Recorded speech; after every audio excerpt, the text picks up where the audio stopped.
Una vegada hi havia una colla d'elefants caminant per la sabana africana.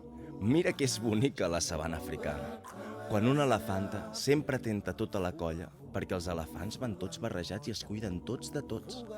Va veure que un elefantet, que anava sol, se separava del camí i es començava a perdre entre aquella herba tan alta de la sabana.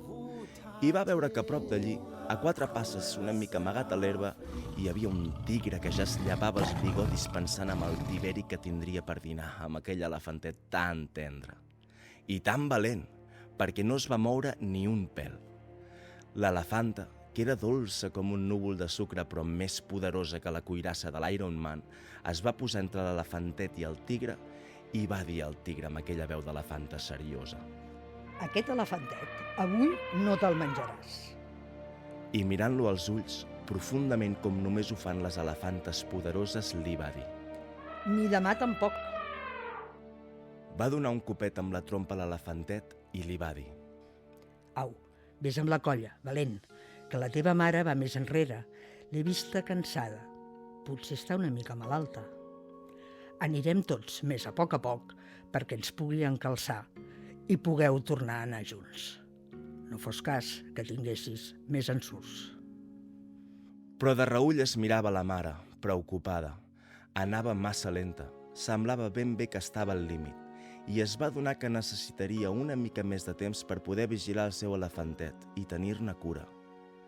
Doncs res, mans a la feina. Ella mateixa se n'ocuparia, fins que la mare estigués millor, i si no, fins que algú altre de la colla se'n pogués fer càrrec, que per això eren una colla, caram. I ben decidida, es va posar al davant de la colla per dirigir el grup i, sense que se n'adonessin gaire, fer-los anar més a poc, amb l'elefantet ben a prop seu. Digues-li que no a una elefanta dolça i poderosa com aquella.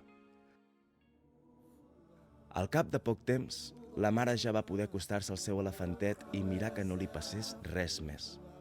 I així, aquell elefantet, ajudat per l'elefanta dolça i poderosa, va seguir creixent amb la seva mare i la seva colla d'elefants, com tots els altres.